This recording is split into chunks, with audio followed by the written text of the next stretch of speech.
જયભાઈ વિદેશનું તમે પ્લીઝ હવે એટલું આપણે પર જયભાઈ આપણે ઓલરેડી એક વિડીયો બનાવી લીધું છે અને અબ મારે છે ને વધારે ચર્ચા કરવી નથી વિદેશ માટે કે શું છે કે ઘણાને નેગેટિવિટી એવી આવી જાય કે સાહેબ તો વિદેશને પાછળ જ પડી ગયા છે મારે નથી કરવું. અરે એવું નથી, મારી વાત તો સાંભળો તમે સર. હું એવું પૂછવા માંગુ છું કે આટલા બધા લોકો કરોડો દઈ અને વિદેશ જાય છે. હા, પણ ખબર જ છે હું ત્યાં હતો જ સાહેબ. આ બધું જે છે મેં તમારે એનું આન્સર આપી ચૂક્યો છું. હવે એનું બાર કોને સમજાવે છે? આ તમે શર્ટ કેટલામાં લીધું સાહેબ? એટલે અપ્રોક્સ 2000. આ શર્ટ એવી જ પ્રિન્ટ આ જ કલરમાં મળતો જતો હું તમારે રાજકોટમાં 300 રૂપિયામાં બી અપાવી શકું છું. અરે એવું નથી કે કોઈ સાયકલથી આવે છે કે કોઈ ઓટો રિક્ષાથી આવે છે અને એને જગ્યાએ કોઈ BMW આવે છે તો હું એને કેટર નથી કરતો. મારે માટે સાહેબ બધા પેશન્ટ એક જ છે. જે મારે સાથે ટ્રીટમેન્ટ કરાવવા માટે આવે છે મારે માટે એ મારા ભગવાન છે. કે જેટલી સારી રીતથી કોઈને સ્માઇલિંગ કરીને વાત કરો છો ને તો એને સારું લાગે કે ભાઈ જો કેટલો સરસ માણસ કેવી આપણેથી વાત કરે છે. તો ટાંકીમાંથી જે પાણી આવે છે એ ટાંકી સાફ જ નથી થતી વર્ષ. સો આજે ફરીથી આપણી સાથે છે ડોક્ટર આશીષ, જેમની સાથે આપણે ડિસ્કશન કરવી છે. સ્વાગત છે સર. સૌથી પહેલો પ્રશ્ન કે વિદેશથી અત્યારે જયભાઈ વિદેશનું તમે પ્લીઝ હવે એટલું આપણે પર જયભાઈ આપણે ઓલરેડી એક વિડીયો બનાવી લીધું છે અને અબ મારે છે ને વધારે ચર્ચા કરવી નથી વિદેશ માટે કે શું છે કે ઘણાને નેગેટિવિટી એવી આવી જાય કે સાહેબ તો વિદેશને પાછળ જ પડી ગયા છે. મારે નથી કરવું. અરે એવું નથી, મારી વાત તો સાંભળો તમે સર. હું એવું પૂછવા માંગુ છું કે આટલા બધા લોકો કરોડો દઈ અને વિદેશ જાય છે. હા, પણ ખબર જ છે હું ત્યાં હતો જ સાહેબ. આ બધું જે છે મેં તમારે એનું આન્સર આપી ચૂક્યો છું. હવે એનું બાર કોને સમજાવે જાય? અરે હું એમ કહું છું સાહેબ કે કરોડો રૂપિયા દઈને વિદેશ જાય છે. પેલા મારી વાત સાંભળી લ્યો કે મારો પ્રશ્ન એ છે કે કરોડો રૂપિયા આપીને વિદેશ જાય છે, ડિપોર્ટ થાય છે, પણ જે લોકો ઓલરેડી ત્યાં સેટલ છે, ત્યાંના સિટીઝન બની ગયા છે, એવા NRI લોકો છે, એ લોકો સ્પેશિયલી અહીંયા આવે છે સૌરાષ્ટ્રમાં, તમારી એપોઇન્ટમેન્ટ લે છે અને પોતાના દાંતની ટ્રીટમેન્ટ કરાવે છે અને એડવાન્સમાં એ બધાનું બુકિંગ હોય છે તમારે ત્યાં. તો આનું શું રીઝન છે એ જાણવું છે. જયભાઈ હું થોડુંક કન્ફ્યુઝ થઈ ગયો હતો કે આપણે જે ફર્સ્ટ વિડીયો બનાવ્યો હતો એનાથી તમે વાપસ આ જ ચર્ચા શરૂઆત કરવાનું માંગો છો. તમે જે આવ્યા છો કે that is a dental tourism ને અત્યારે તમે એક બહુ મોટું પોઈન્ટ રાખું છું કે ઇન્ડિયામાં જે અત્યારે મેડિકલ ટુરિઝમ છે એમાં ડેન્ટલ ટુરિઝમનું અરાઉન્ડ 10% ભાગ છે. તો ડેન્ટલ ટુરિઝમ એક બહુ મોટો વેપાર છે અને એને કારણે આપણે ભારતની જે સમૃદ્ધિ પણ વધે છે. अब રીઝન એને શું છે કે ત્યાંથી અમે જે NRIs છે કે જે પણ ભારતીય માણસ છે કે ઇવન ફોરેનર્સ છે એ ઇન્ડિયામાં ચૂઝ કરે છે ને એનું એક સબસે મોટો આન્સર આ છે કે તમે એક તો ખબર છે કે આજે ગુજરાતી ઘર છે એમાંથી એક માણસ કોઈ ના કોઈ વિદેશની ધરતી પર કામકાજ કરે છે અને વિદેશની ધરતીમાંથી આપણે ત્યાં પણ બી સમૃદ્ધિ લાવે છે ને ત્યાં પણ સમૃદ્ધિ કરે છે. બધી જગ્યા છે, અમેરિકાથી લઈ ને આફ્રિકા સુધી કોઈ પણ કોન્ટિનેન્ટમાં વિદેશી કોઈ પણ હોય પણ આપણે ગુજરાતી મળી જ જાય. દુનિયાના દરેક છેડામાં ગુજરાતી આપણે મળી જાય છે ને બધી જગ્યાએ આપણે સારી રીતથી બિઝનેસ કરીએ છીએ. પણ આપણે यहाँ पर ટ્રીટમેન્ટ કરાવવાનું શું રીઝન છે? એના સબસે મોટું એક રીઝન છે કે ઇન્ડિયામાં જે ડેન્ટલ ટ્રીટમેન્ટ છે એ one of the cheapest treatment છે પણ સાથે સાથે બેસ્ટ ક્વોલિટીનું ટ્રીટમેન્ટ પણ છે. ઓકે. તો અમારે અહીંયા જે ટ્રીટમેન્ટનું અફોર્ડેબિલિટી છે એ બહુ વધારે છે. બીજી વસ્તુ કે ડેન્ટલ ટ્રીટમેન્ટની એક્સેસિબિલિટી જે છે એ બહુ ઇઝી છે. આપણે તમે જોઈ શકો છો કે સારા ડેન્ટિસ્ટ જ છે. આપણે કમ્પેર કરીએ છીએ તો આજે ઇન્ડિયન ડેન્ટિસ્ટ જે છે એ વર્લ્ડમાં રિનોન્ડ છે ફોર ધેર પ્રેક્ટિસ. આપણે બહુ સારા ક્વોલિટીના ડેન્ટિસ્ટ છે અને સાથે સાથે આજે જે એડવાન્સમેન્ટ पिछला 10-15 વર્ષથી ઇન્ડિયામાં ટેકનોલોજીમાં થયું છે એ પ્રમાણે આજે અમે વર્લ્ડ ક્લાસ ટેકનોલોજી વાપરીએ છીએ. આજે પણ મારા એસીપી ડેન્ટલ કેરમાં જે પ્રમાણેની ક્વોલિટી છે અને જે અમે ટેકનોલોજી વાપરીએ છીએ એમાં એક પણ ટેકનોલોજી એવી નથી જે વેસ્ટર્ન કન્ટ્રીમાંથી નથી અમે લાવ્યા. અમે ફર્સ્ટ હતા ઘણી ટેકનોલોજી લાવવા માટે કે જેને કારણે જે પેશન્ટ અમારા ઇન્ડિયન પેશન્ટ્સ આવે તેને ફીલ થવું જોઈએ કે યાર હું આ ફોરેનમાં ટ્રીટમેન્ટ કરાવતો તો આ જ ટેકનોલોજી મારે રાજકોટમાં શેના માટે ન મળે છે. તો મિત્રો તમે પણ આ વિડીયો જોઈ રહ્યા છો અને તમારે ડૉક્ટર સાહેબની ટીમનો કોન્ટેક્ટ કરવો છે, એમની અપોઇન્ટમેન્ટ લેવી છે, દુનિયાના કોઈ પણ ખૂણે બેઠા છો તો સ્ક્રીન ઉપર જે નંબર આવી રહ્યો છે એમાં તમે કોન્ટેક્ટ કરી શકો છો. સર તમે અલગ અલગ ટ્રીટમેન્ટની વાત કરી પણ એ ટ્રીટમેન્ટના પ્રાઇઝ બાબતે બહુ વેરિએશન હોય છે કે અમુક જગ્યાએ 1000-1500 રૂપિયામાં ટ્રીટમેન્ટ થઈ રહી છે સેમ ટ્રીટમેન્ટ, અમુક જગ્યાએ એ જ ટ્રીટમેન્ટ 5000થી સ્ટાર્ટ થાય છે. તો સેમ ડેન્ટિસ્ટ સેમ ટ્રીટમેન્ટ પણ ભાવનોમાં આટલો મોટો ડિફરન્સ શું કામ હોય છે? જયભાઈ આ જે ક્વેશ્ચન છે ને એ તમે કહી શકો છો કે મારો પેન પોઈન્ટ છે, પણ એ બહુ મોટો ને બહુ જેન્યુન ક્વેશ્ચન છે ને. આજે મારા હિસાબથી બધા ડેન્ટિસ્ટને આ પેન પોઈન્ટ છે કે ભાઈ ટ્રીટમેન્ટના એટલા વધારે ડિફરન્સીસ શેના માટે છે ચાર્જેસમાં, કે કોઈ વસ્તુ કોઈ 500 રૂપિયામાં કરતો હોય તો કોઈ 5000માં કરતો હોય ને એની જગ્યાએ કોઈ 50000માં બી કરતો હોય. હું તમારે એક સિમ્પલ ક્વેશ્ચન પહેલા હું તમારેથી પૂછું છું. આજે તમે એક શર્ટ પહેરેલો છે, ઠીક છે, હું કોઈ કંપનીનું નામ નથી લેવા માંગુ છું, આ તમે શર્ટ કેટલામાં લીધું સાહેબ? એટલે અપ્રોક્સ 2000. આ શર્ટ એવી જ પ્રિન્ટ આ જ કલરમાં મળતો જડતો હું તમારે રાજકોટમાં 300 રૂપિયામાં બી અપાવી શકું છું. તમે 300 વાળો શેના માટે નથી પહેરતા? આ તમે 2000 રૂપિયા શેના માટે કર્યા છે? સબસે મોટી વસ્તુ એમાં આવી ગઈ છે ક્વોલિટી. આ ક્વોલિટીમાં એક જ વસ્તુ નથી આવતી કે ભાઈ આ બહુ સારો કપડો છે કે આ બધું, એમાં ઘણા પ્રશ્ન છે. સેમ જ ડેન્ટિસ્ટ્રીમાં કે આપણે કોઈ આજે રૂટ કેનાલના ચાર્જેસ છે તો કોઈ માણસ 500માં કરતો હોય, કોઈ 5000માં કરતો હોય, કે 50000માં કરતો હોય, કે સેમ આજે ઇસ્ક્રુ પદ્ધતિથી દાંત બેસાડવાનું છે કોઈ 20000 બી કહેતો હોય કે 50000 બી કહેતો હોય. પણ એ શેના માટે ડિફરન્સ આવે છે? પહેલી વાત તો શું સાહેબ છે કે ડોક્ટર કેટલો સ્કિલ્ડ છે. આજે હું નવો છું કે મારે આવતું જ નથી કોઈ વસ્તુ, પ્રેક્ટિસ કરવાની છે, તો હું સસ્તામાં બી ટ્રીટમેન્ટ કરી શકું છું, થઈ શકે છે એવું બી. બીજી વસ્તુ, તમે કયા પ્રકારના ઇન્સ્ટ્રુમેન્ટ્સ વાપરતા હો છો. હવે આજે પણ જૂની પદ્ધતિ તમે કોઈ વસ્તુ વાપરો છો, એ વસ્તુ વાપરવામાં તમારે પૈસા નથી લાગતા. આજે નવી પદ્ધતિ જે છે કે અમે સિંગલ વિઝિટ રૂટ કેનલ કરીએ છીએ, તો અમે હેન્ડ રૂટ કેનલ નથી કરતા. એમાં જે ક્વોલિટીના મટીરિયલ અમે વાપરીએ છીએ, તો ઇન્ડિયન મેડ બી મટીરિયલ મળે છે, વેસ્ટર્ન ક્વોલિટીના બી મટીરિયલ મળે છે. 500 રૂપિયાનું બી મટીરિયલ આવે છે સાહેબ, એને સામે 5000નું મટીરિયલ આવે છે. માણસને તો એવું છે કે સાહેબ એના ચાર્જેસ એટલા રાખ્યા છે, પણ શેના માટે એક મારુતિની કારના 3 લાખ રૂપિયા છે તેને જગ્યાએ BMW ના 40 લાખ રૂપિયા થાય છે. BMW ની ક્વોલિટી, BMW ની જે કમ્ફર્ટેબિલિટી છે ને, એને પછી એ કેટલા વર્ષો સુધી તમારે સાથે રહેવાનું છે. એકવાર તમે કોઈ ટ્રીટમેન્ટ લઈ લીધું તો એ હાલવું જોઈએ. એવું નથી ખર્ચ કર્યો તો એ લાંબો ગાળો સુધી એનો ફાયદો મળવો જોઈએ. એવું નહીં કે 6 મહિના પાછું વિઝિટ કરવું. પછી સાહેબ અત્યારે તો 6 મહિનામાં જે આપણે પોઈન્ટ રાખ્યું કે 6 મહિના પછી કોઈ મારે કે સાહેબ આ એટલું જ હાલવાનું, તો એવું નથી. તમે ટ્રીટમેન્ટ કરાવ્યું છે, આ એક પ્રિડિક્ટેબિલિટી તો ક્યાં ને ક્યાંય હોવી જોઈએ કે એનું પ્રોગ્નોસિસ સારું હોવું જોઈએ, એને કારણે એના પૈસા હોય છે. એને પછી પૈસાને સિવાય હું એક બહુ મોટી વાત કરું છું કે અમારે એવું નથી કે કોઈ સાયકલથી આવે છે કે કોઈ ઓટો રિક્ષાથી આવે છે અને એને જગ્યાએ કોઈ BMW આવે છે તો હું એને કેટર નથી કરતો. મારે માટે સાહેબ બધા પેશન્ટ એક જ છે. જે મારે સાથે ટ્રીટમેન્ટ કરવા માટે આવે છે, મારે માટે એ મારા ભગવાન છે. કે આપણે કહેવાય જ છે ને કે આપણો કસ્ટમર ભગવાન છે. તો મારે માટે જે મારો ક્લાયન્ટ છે કે મારો જે પેશન્ટ છે, મારે માટે ભગવાન જ છે. કે ભાઈ એ મારે પાસે આવે છે ને ટ્રસ્ટ રાખે છે, તો એને મારે બેસ્ટ દેવાનું છે. આજે એક એક્ઝામ્પલથી આ એન્ડ જે તમારું ક્વેશ્ચનનું એન્સર હું એન્ડ કરું છું કે આજે એક જગ્યાએ તમે નાસ્તો કરવા જાઓ છો, એક વસ્તુનું નાસ્તાનું છે હાવ ઓછો પ્રાઇસમાં રાખે છે, પણ એને એક જ વસ્તુ કીધું સાહેબ અમારે ત્યાં તમે જે ચમચી વાપરશો ને, આ જ ચમચી અમે બીજા 10 ને દેવાના છે, તમે કરાવશો? નથી જ કરાવવાના. તો કે તમારે શું થાય કે ભાઈ મારી હાઇજીન, હું કેમ સારા શેના માટે બીજાનું ચમચ. આ જ વસ્તુ તમે એવી એક જગ્યાએ જાઓ કે જ્યાં સવારથી એક જ ઇન્સ્ટ્રુમેન્ટ રાત સુધી વાપરતા હોય તો આ બધા એવા નાના મોટા પ્રશ્નો છે જે ઘણાને ખબર નથી પડતી. એ પહેલા કેવલ પ્રાઇઝિંગ પર જઈ આવ્યો છે સાહેબ, એના એટલા પ્રાઇઝિંગ શેના માટે? પણ પ્રાઇઝિંગને સિવાય આ તમે વિચાર કરો કે તમારે જ્યાં પાણી પીવાનું છે, જે તમારે મોંમાં કોગળા કરવાની જે ગ્લાસ આપે છે, એ એક જ ગ્લાસ સવારથી સાંજ તો નથી વપરાતી કે સાહેબ. સવાર પર ટાંકીમાંથી પાણી આવતું હોય, ટાંકીમાંથી જે પાણી આવે છે એ ટાંકી સાફ જ નથી થતી વર્ષ. આજે તમે અમારે ત્યાં આવો તો અમે વોટર ફિલ્ટર ઓરોની લાઈન લગાવીને રાખી છે, ક્યોંકિ મારે ખબર છે કે જે ટ્રીટમેન્ટ હું મારા ફાધર માટે વિચાર કરું છું કે આજે હું પોતે જાઉં ને મારે સાથે જે થવું જોઈએ એ જ હું મારે પેશન્ટને આપું, તો એને કારણે સાહેબ કોસ્ટિંગ ઘણી જગ્યાથી ઘણા ફેક્ટર ડિફાઇન કરે છે. અને સબસે મોટી વાત છે સાહેબ કે તમે કયા ટાઈપની ક્વોલિટી વાપરો છો, કઈ ટાઈપની ક્વોલિટી પેશન્ટને આપો છો. ક્યોંકિ સાહેબ ડેન્ટિસ્ટ્રીમાં કોઈ દવાથી ઇલાજ નથી થવાનો, આમાં પ્રોસેસ કરવાની છે. મારે તમારે પહેલા કોઈ ટ્રીટમેન્ટ કરવા પહેલા મારે ઘણું વિચાર કરવાનું છે કે એને શું ટ્રીટમેન્ટ આપવું જોઈએ. બધી જગ્યાએ બધા ટ્રીટમેન્ટ નથી હાલતા. તમે કયા પ્રમાણે બીજે તમારે કોઈ પ્રોબ્લેમ ચાલે છે, તમારી પાસે કોઈ બીજી દવા હાલે છે, તમે ઓલરેડી કોઈ બીજા પેશન્ટ છો, આજે તમે શુગરના પેશન્ટ છો, તમે લોહી પતલી બીજી બધી મેડિકલ હિસ્ટ્રી તમારે બધી હિસ્ટ્રી લેવાની.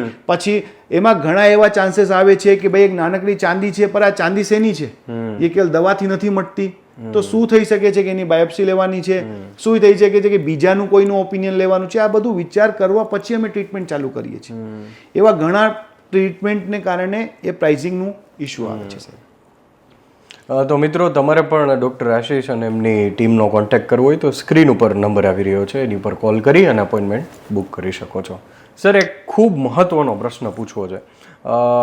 આપણે મૂવીઝમાં જોતા હોય, વિડીયોઝમાં જોતા હોય, રીલ્સમાં જોતા હોય, ફોરેનર્સ બાળકો ને એને મમ્મી બ્રશ કરાવડાવતી હોય છે બહુ નાની ઉંમરમાં, કે એને પેલું મોઢામાં પોતે ઓલું પહેરીને બ્રશ કરાવડાવે, ટૂથપેસ્ટ લગાડતા હોય છે.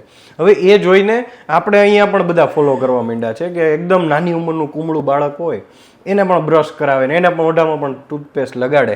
તો ખરેખર આ કરવું જોઈએ કે ના કરવું જોઈએ? સીધો પ્રશ્ન.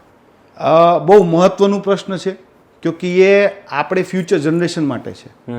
આજે મારા ઘરમાં કોઈ નાનો બાળક હોય, તમારા ઘરમાં કોઈ નાનો બાળક હોય, એનાથી રિલેટેડ છે, જેનાથી આપણે ઇમોશનલી અટેચ છે.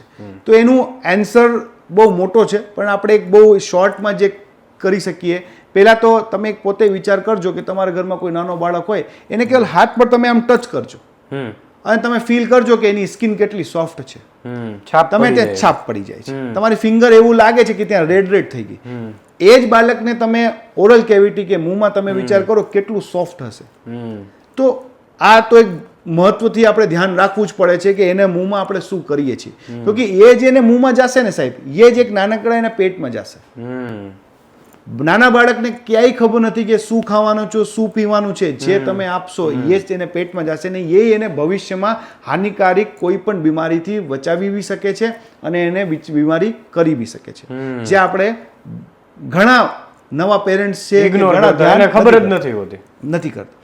સબસે મોટો એક વાત આપને જણાવું છું કે પહેલી વાત તો આપણે બ્રશ ક્યારથી કરવું જોઈએ. તો સાહેબ, બાળકને મોંમાં જે પહેલા દાંત આવી જાય ને ત્યારથી આપણે બ્રશ ચાલુ કરાવી દેવાય ને. હવે બ્રશિંગ મીન્સ એવું નથી કે તમે આ જે 10-15 રૂપિયાનું પ્લાસ્ટિક ઘસવાનું હોય. એની જગ્યાએ આજકાલ ઘણા સિલિકોનના બ્રશ આવે છે. સિલિકોનની બ્રશની સિવાય આજકાલ ડેડિકેટેડ નાના બાળક માટે કે જે પીડોના બ્રશ અમે કહેતા હોય સાયન્સની ભાષામાં, એ પણ આવે છે. પછી એને સિવાય અગર આપણે આ બધી અવેલેબિલિટી ના હોય તો આપણે એક નાનકડું કોટન થોડુંક નવસેકો પાણીમાં લઈને એને દાંતને સાફ કરી શકીએ છીએ, જેનાથી કોઈ પણ હાનિકારક તત્વ એને મોંમાં ન જાય.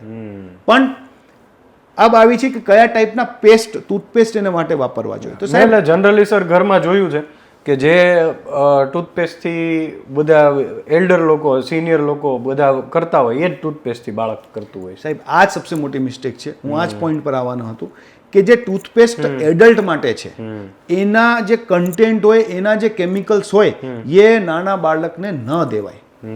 પેલી વસ્તુ તો શું છે સાહેબ કે આપણે કોઈને ખબર જ નથી કે કેટલો પેસ્ટ વાપરવું જોઈએ. બધા છે એમાં શું છે કે ટૂથપેસ્ટના એડવર્ટાઇઝમેન્ટમાં એટલો મોટો પેસ્ટની ડિઝાઇન બનાવે છે ને, કે એને તો એનું ટૂથપેસ્ટ વહેલું પતાવવાનું છે કે જેટલું વધારે વપરાશે એટલું વધારે એનું પ્રોફિટ ત્યાં વધશે. પણ સાહેબ, ઓરિજિનલમાં તમારે ચણાના દાણા જેવું નોર્મલ એડલ્ટને ટૂથપેસ્ટ વાપરવું જોઈએ. અને નાનો બાળક હોય તો એક રાઈસનું દાણા હોય એટલું જ પેસ્ટ એને વાપરવાનું હોય, નાનકડું પેસ્ટ. પેસ્ટ સાહેબ એક તરીકેથી એક કોઈ પણ જાતનું હોય, કેટલો જ આજકાલ છે ને ઓર્ગેનિક વર્ડ જે છે એનું બહુ વધારે વપરાવાનું ચાલુ કરી નાખ્યું છે ને એનું બેસિકલી પ્રોબ્લેમેટિક છે. દેટ કોઈ પણ ટૂથપેસ્ટ હોય એ આપણે એની માત્રા પહેલાં ખબર હોવી જોઈએ કે કોણ કયા એજનું છે એ પ્રમાણે વપરાય. નાનો બાળક હોય તો એક રાઈસના દાણા જેવું તમારે પેસ્ટ વાપરવાનું. એ પણ એના માટે ડેડિકેટેડ સારી કંપનીના પેસ્ટ ઘણા આવી ગયા છે, જેમાં ફ્લોરાઇડની માત્રા એને પ્રમાણે હોય કે કેટલી ફ્લોરાઇડની માત્રા હોય, એવા ઘણા કેમિકલ છે જે નાના બાળકને ટૂથપેસ્ટમાં ન હોવા જોઈએ એ પ્રમાણેના પેસ્ટ હોય જેને વાપરવાનો હોય. પેસ્ટ એની મધરને કે એના ફાધરને કે એના ઘરમાં કોઈ પણ એના કેરટેકર હોય એને એની પ્રેઝન્સમાં એને કરાવવાનું હોય. રીઝન છે કે સાહેબ, આપણો નાનો બાળક છે ને એને કેવલ ગળવાનું આવે છે, એને થૂકવાનું ખબર જ નથી. તો કોઈ પણ અગર આપ તમે કેમિકલનું પેસ્ટ એને વાપરો એ એને અંદરમાં જશે તો ક્યાં ને ક્યાંય પ્રોબ્લેમ કરશે. આજે અમે તો એટલી બધી વાત કરીએ છીએ કે સાહેબ પ્લાસ્ટિકની બોટલથી માઇક્રો પ્લાસ્ટિક આવે છે કે પ્લાસ્ટિકની ચા કપમાં ન પીવાય. તો આપણે આ એક રેગ્યુલર જે તમે સવારથી સાંજ 2 વાર તમે પેસ્ટ કરાવો છો ને ટૂથબ્રશ કરાવો છો એ ધ્યાન નથી દેતા આપણે. તો એ ધ્યાન દેવાનું છે. और એની વધારે માહિતી માટે બધાને એ કહેવું છું કે તમારે તમારા છોકરાઓને નાની ઉંમરમાં પણ ડૉક્ટરને કે ડેન્ટિસ્ટને પાસે લઈ જાઓ. અમારે ક્લિનિકમાં આપ લઈને આવો, અમે એને જોઈને એક આ નિયમ જ છે. વર્ષમાં તમે 6 મહિનામાં 1 વાર પેશન્ટને, નાનો બાળક હોય કે કોઈ મોટો એજનો હોય, વર્ષમાં 2 વાર તમે ડૉક્ટરને પાસે દેખાઓ. તમારી ઓરલ કેવિટી જોઈ લેશે અને તમારે બીજા બધા ઘણા ઇન્સ્ટ્રક્શન આપી દેશે. તમારે કેમ નાના બાળકને ટ્રેન કરવાનું, કેમ એની બ્રશિંગ હેબિટ્સ ડેવલપ કરવાની, તો એ બધાથી એનું ફ્યુચરમાં કોઈ જાતની ડેન્ટલની પ્રોબ્લેમ્સ ના ઊભી થાય. બહુ મહત્વની વાત કીધી છે સર તમે. બીજો એ પ્રશ્ન છે કે સર ઘણીવાર સેલિબ્રિટીના દાંત જોઈ અને લોકોને એમ લાગતું હોય કે આના આટલા સફેદ દાંત છે, એકદમ સ્પાર્કલિંગ વ્હાઇટ દાંત, તો આની પાછળનું સિક્રેટ શું છે? સાહેબ આજે સેલિબ્રિટી ડેન્ટિસ્ટ્રી જ્યારથી આવી છે ને એ કહેવાય ને કે કોસ્મેટિક વસ્તુ છે. પણ એક મહત્વનું પોઈન્ટ હું એડ કરી દઉં છું કે જે સેલિબ્રિટી હોય કોઈ પણ, આપણે ટીવી એક્ટ્રેસ હોય કે કોઈ મોડલ્સ હોય કે કોઈ હોલિવૂડના સ્ટાર્સ હોય, આ બધાના દાંત સેલિબ્રિટી બનવા પછી સારા નથી થયા. એ સેલિબ્રિટી બનવા પહેલા જ એને આપણી, કેમકે એને ખબર છે કે મારે પોતાને ત્યાં સેલ કરવાનું છે, મારો કે પ્રમાણે એટ્રેક્શન વધારવાનું છે. તો એને કારણે એ પહેલા જ સેલિબ્રિટી બનવા પહેલા જ એનું ડેન્ટલનું ટ્રીટમેન્ટ કરાવી લે છે. આજે તમે ફોરેનમાં જાઓ છો કે આજે તમે અરબ કન્ટ્રીઝમાં જાઓ છો તો ત્યાં એક હોલિવૂડ સ્માઇલની ટર્મ આવે છે, એ બહુ ફેમસ છે. નાનો બાળક હોય, એમાં ટીનેજર હોય, એને ખબર છે કે મારે સુપરસ્ટાર જેવું જ મારે, તો એ પહેલા જ કરાવી લે છે. ને એવી બધી પ્રોસેસ અમે અમારે ક્લિનિકમાં કરીએ જ છીએ કે તમારે ભાઈ સેલિબ્રિટી જેવા દાંત સાફ હોવા જોઈએ, બિલકુલ વ્હાઇટ હોવા જોઈએ, તો અમારે ટીથ વ્હાઇટનિંગની પ્રોસેસ થાય જ છે.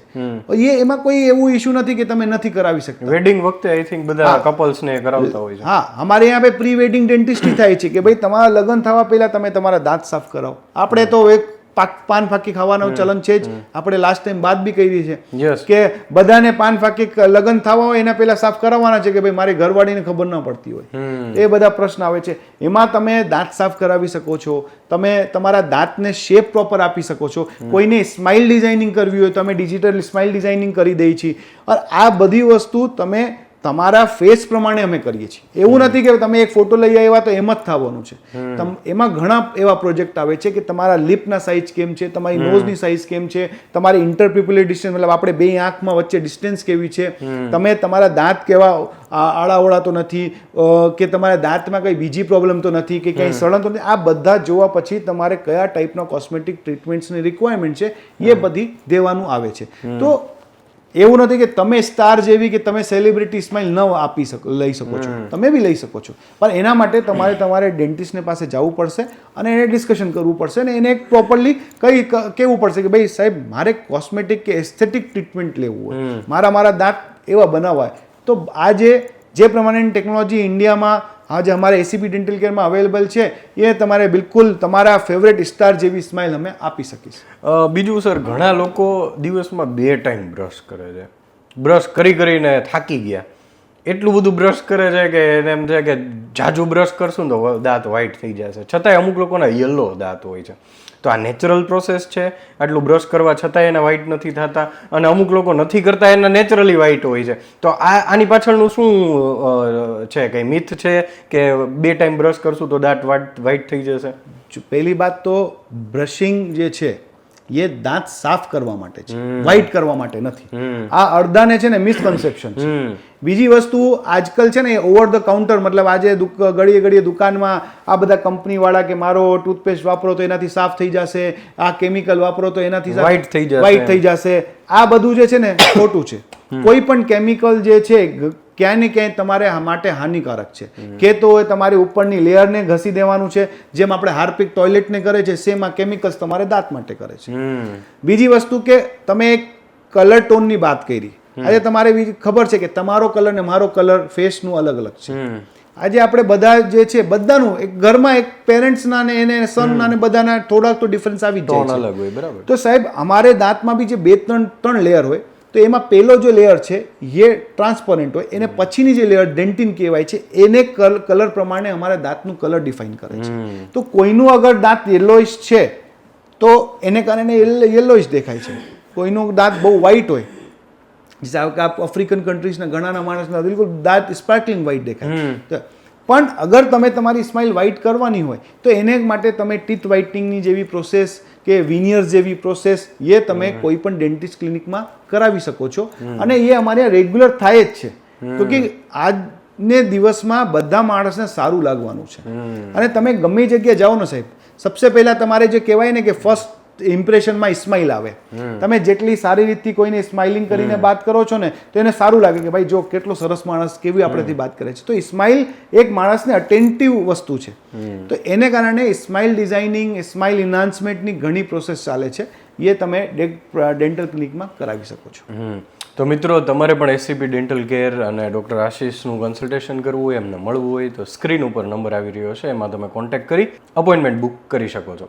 તો આવી જ કંઈક વાતો કરતા રહીશું અને ફરી મળીશું વાત ગુજરાતી પર.